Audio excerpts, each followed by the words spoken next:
fans. I'm Michael Sakala. And I'm Brandon Wickard. Long time no hear from you. Tell me about it. I mean, the last time we did a show, I had hair and the Eagles only had 3 quarterbacks. Yeah, the last time we did a show here, it's hard to get the co-host in. I tell you, I can't believe I lasted this long. To be honest, you can ask anybody. Ask my wife. I don't last long. I don't. Trust me.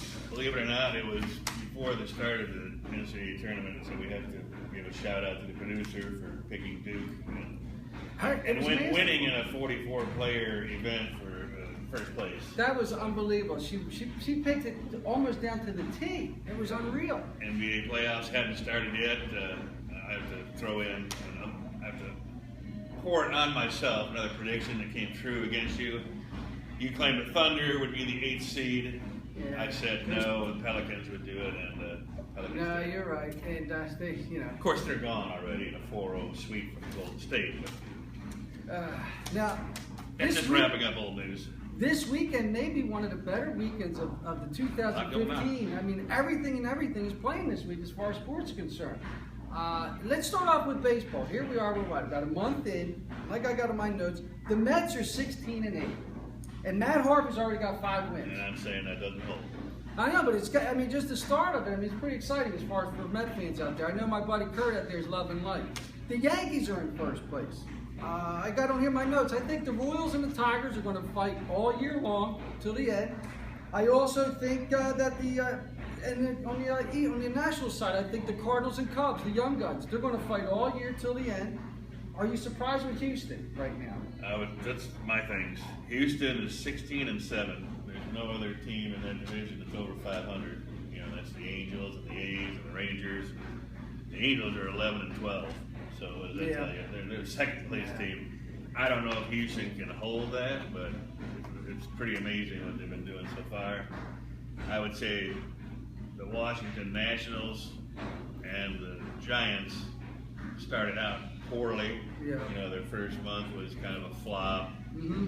If you've watched anything recently, they both kind of turned it around. The Giants are get back, they're back in there, and the Nationals are finally getting around. They're on a winning streak. Pitching eventually washes itself out. So I think I put on my notes as far as the West is. I think the Dodgers, the Padres, the Giants, and then watch out for the Rockies. That's going to be interesting to see how that all comes down. I think all the others will they'll all kind of pan out at the end. Padres play a few times. It is interesting. Yeah. With all the new when they're all going. Now, as far as leaders, individual leaders, Adam Jones right now is batting .380 in the American League. Nelson Cruz, I think we might want to do another test. He's got 11 home runs and 23 RBIs. King Felix has got 4 wins. On the national side, D. Gordon's batting .423. Adrian Gonzalez has got 8 homers, and what's his name? The big boy Stanton is sitting at 22 RBIs. Well, A-Rod hit number 660 last night. He hit 660. I watched it. And a couple of days prior to that, he went 0 for 6, which was amazing. And again, Matt Harvey, 5 wins already on the season. He came up off the bench and did his first pinch hit home run of his career, because normally he's never really? Player, yeah. Wow. I mean, you know, he's a game winner. He doesn't do much. I mean, I've been over A-Rod years ago, but it's still exciting. Just leave my A-Rod alone, will you? Yeah. I got a lot of A-Rod cards, right? And I'm going to tell you this much, co-host. What's that? If I have to swallow the fact that Barry Bonds is the home run leader, then you're going to take A-Rod. 660 died Willie Mays. I know this isn't the format, but I have seen him swallow. Now. Really? Where were you when you saw that? Oh, okay. Back to sports. Here we go. Now, the NHL. We're in the second round. We got Montreal and Tampa. And as we were just talking about earlier, Tampa pulled off, was it a double overtime win to take game 1. Washington, the Rangers. The Rangers pulled off a game 1 victory. No, Washington. Washington, yeah, Washington, and then you got Minnesota and Chicago. Chicago is already up 1-0, and Calgary and Anaheim 1-up. And the Rangers and Montreal were the home teams that lost. Yeah, so it's funny, puts them in a hole. You got the East, the home teams lost, and on the West side, the home teams won. Me, I'm thinking Tampa in 7. I'm taking the Rangers in 6. I'm going to go with Chicago in 5 and Anaheim in 5 as far as my picks are going for the second round of the playoffs. I'm going Ducks. I couldn't tell you in what. I'm going Capitals. And I'm praying for Chicago and Tampa. I got to tell you, this just like the national team that Chicago just knocked off. Yeah. This Minnesota Wild team is just like them. They are up and coming, young, fast-running team. I'm happy to be up 1-0. I don't want to go to Minnesota 1-1. I'm just telling you to get by that series. But from what I read, doesn't Minnesota has a little goalie issue at times? They flip-flop their guys. Actually, in this series so far, the previous one and that game, Chicago's had the problem. You know, we got by the Nashville. Our Crawford had a very poor series. They kept swapping goalies in and out just to get out of that series. Now, last night they were in the first period, Hawks up 3-0, and lets them right back into the game with 3 goals. Hawks won 4-3, but and it was sloppy play. You want to take? I'm just a little concerned because it may not be this year. And I said that earlier before this stuff started about Tampa Bay, that they have a good young little team together. You're going to start hearing Nashville Predators and Minnesota Wild coming into the fold and making it to the finals real soon here, unless their teams come apart. I didn't get to see the Montreal game, but I did watch the Game 7 with Detroit, and I was very impressed with Tampa, pulling off a Game 7 like that. It's almost like considering they won Game 6. It was almost like their first win at home, though. That's what kept the series going. They couldn't win there, but they would win in Detroit. Yeah, it was very exciting. Over in the NBA, we got a Game 7 with the Clippers and Spurs. And that's the last one left finish the seeding. They'll play Houston. Winner plays Houston. And to me, I think Timmy Boy's going to do like he normally does. He's going to clock in and out, do a double-double. I think the rest of his cast are going to help. I'm looking at a 112, 111 victory. They're going to pull it off and move on to play Houston. I've got Spurs knocking on Clippers. Yeah. In the next round, you got Washington, Atlanta. I'm going to stick with Washington. I think they're going to get back to team play, and I think Atlanta's going to win this in 7 games. Chicago and Cleveland, I'm going with the LeBrons. I think he's going to do what he needs to beat Chicago, but that's going to be a battle. And that's going to go 7 games. That could go either way. Memphis and Golden State, I think Golden State they just shoot too much, and I think they're going to pull it off. It's another 7 games, and the winner out of Clippers and Spurs are going to beat Houston, because Houston, from what I was told from a good friend of mine in Texas, Mr. Richie Lafont, as I call him, Houston plays no defense. So I think he's right, and I'm going to probably go with either the Clippers or Spurs in that one. I've got Chicago, Golden State, and I don't think Golden State Memphis is going 7. I think Golden State ends that quicker. I'm going to go with you on the Atlanta. That's going on. I couldn't believe how Washington tore apart the Raptors. 4-0. They've been sitting here for a week with nothing to do. Yeah, I know. I think, and that's how they started the season. And then, like in the second half of the season, they just tailed off and they just destroyed the Raptors. I think Paul Pierce, his leadership. They got some young dudes, but I don't think. I think it's just leadership and what he does. I'm going Atlanta, but it's going to be a tough one. And I'll agree.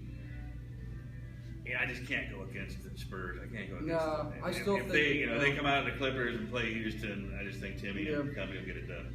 And I do believe when I look at the 4 teams left, the 8 teams left, the West is. I think the West, you have to say, out of these 4 teams, these 4 teams are better than the East 4 teams. I think that it's the NBA Finals. I think it's going to be another Western title. I really do. I don't know. We'll see. Now we move on to the most exciting 2 minutes in sports history. Ha! Ha! The Derby, brother. Ha! Come on, baby. Come on. Come on, baby. Come on. Come on. Come on. Here we go. Derby. You wait all day, you flip the TV on, you turn and take a sip of water, and it's over. We got 20 horses in this race this year, I believe, right? They had a scratch. We got a scratch, right? At the moment, yeah. We got a couple odds-on favorites, right? What do we say? We got was it the guy in the number 2 spot? Carp Diem, I think is that how you're saying? He's like a 7-1. Carp Diem, yeah. The guy in the 18 hole, what's that? American? What do you call him? American Pharaoh. American Pharaoh. He's 5-2, and then there's another guy I think 7-2 or 7-1. That was just as we got up this morning. These could change before post. And we even have a 3-legged horse in the race. He's a 99-1. What's his name? Tremento. Limpo. He's called Limpo. He's got coming in 99-1. Put your money on. Why not? Myself, who are you taking? Well, one I'm putting on is there's been an Elvis sighting. Elvis is alive somewhere in Kentucky because he's riding Ocho today. 27-1 odds. How do you do that? Come on, baby. Come on. Yeah, you got to put some money on Elvis if he's made the trip. I mean, he's trying to pick up his tickets. What are you going to do? And the other one I was going for was just it'll lead into our last subject, and that is it's a knockout. And I'm going for that one. Okay. You gotta go like with that these. one. Myself, I'm going. He's in the number 10 spot.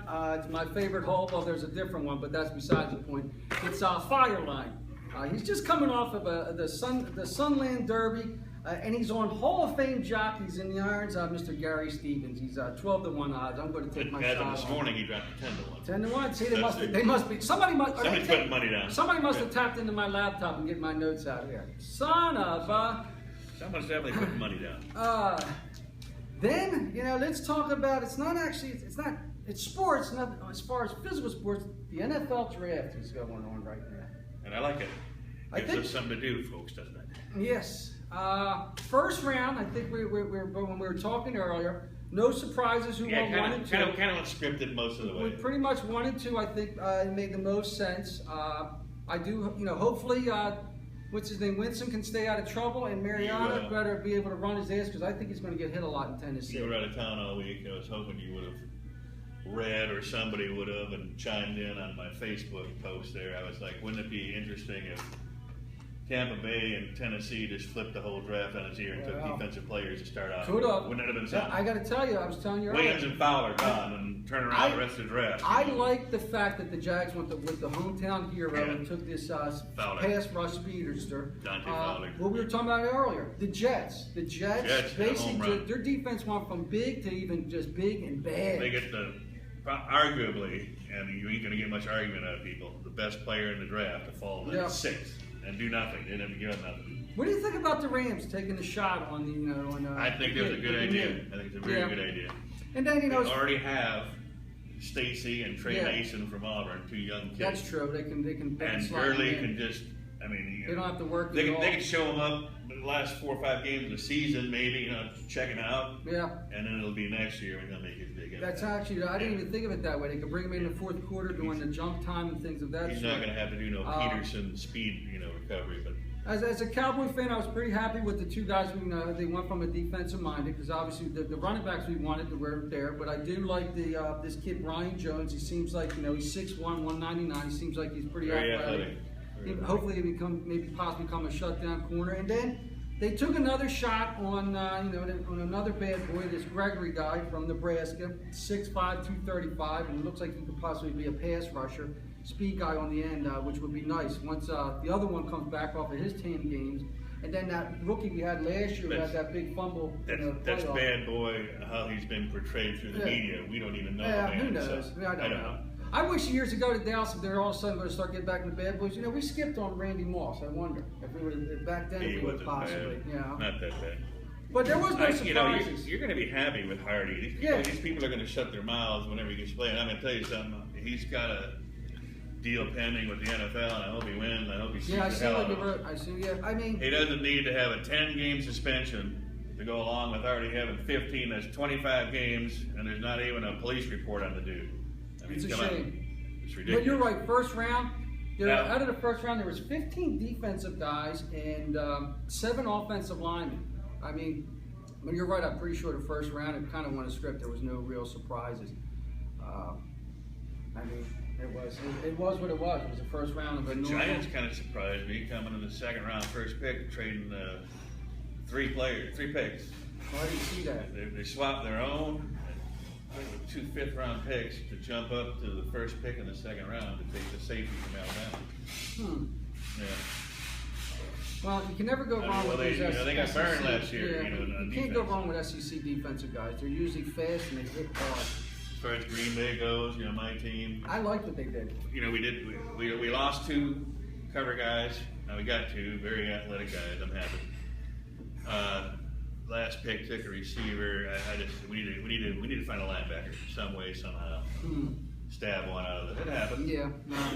There's been many come out of the 4th, 5th round. You bring Hawk back. I don't want Hawk back. Sorry, AJ. It's okay.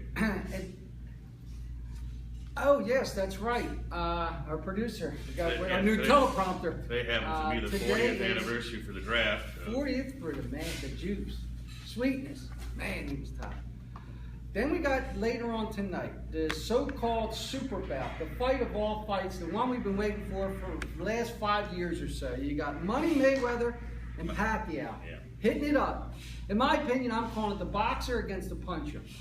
To me, if Mayweather can stick and move and just point him to death and keep him to his distance, he'll win this just in the judges.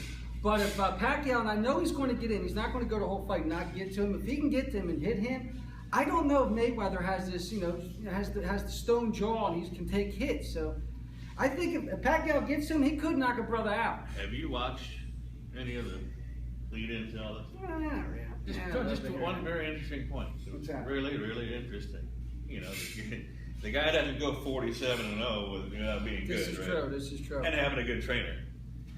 47-0, Gary. Never, ever, in his preparation for any of those fights, has he watched the tape of his opponent in any way, shape, or form. That is not part of his training. He never even looked at a piece of tape of Pacquiao punching.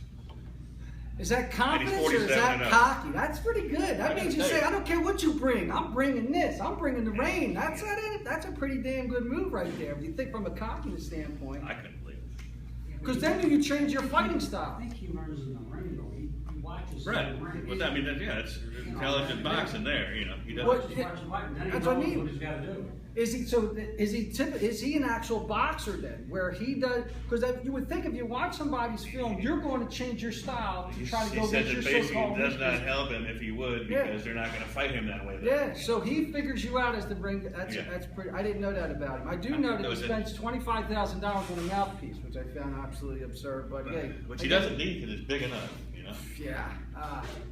Now, as a special treat to everyone out there, we're going to do a little pre-fight. We're going to do a little pre-fight reenact, or I guess it'll be a pre-enactment of what we think is going to happen for the actual fight itself. Anyway, they remember we're going to move ourselves over to the Rock and Sock 'em ringside. Robots. We got ourselves. They came back to town. A little ringside fight for you over here. Hopefully, folks, this won't be the length of the actual fight. Hopefully one of their heads isn't going to pop off this fast. Oh, here comes money, man.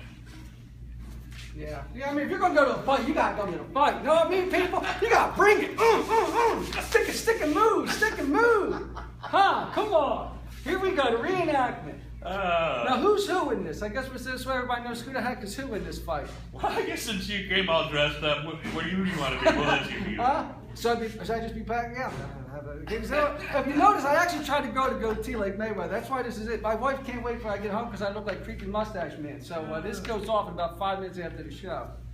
So here we go. Like I said, I was telling them I hope that the fight tonight lasts longer. This is going to last. This isn't going to last long. Who knows? It might last longer. Hopefully it lasts at least a little bit as long as it took us to set this thing up. Yeah, that's a joke. All right, we just need, I guess, Garrett, we're going to need a little ring announcement to go on with this before we start this. We're going to need somebody to hit the clock, too. Or hit the bell. All right, fighters, ready? Ding! Hey, knock his come on! Hey. Oh my God, this is Money worse than- Mayweather this is knocks worse than his the Tyson clock off. fight. I spent $125 for 15 seconds? Come on! Well, if it goes that way, people, guess what? You spent your money was not well spent, that's for sure. Holy moly, that was pretty good. Yeah, I got the old right hook on you there. Looks like Pac's going to take it. Well, sport fans, again, you got a very exciting Saturday, Sunday of sports. A lot going on. I want to thank you again for everybody coming back into us again. Joining us at Bellacino's fine service of subs. And then through your local yokels out there. The summer's coming up, school's out. Don't forget about Taekwondo United. They got a summer survival schooling going on all summer long. Great, look into it. Everybody enjoy yourself this weekend. Have a good sports day.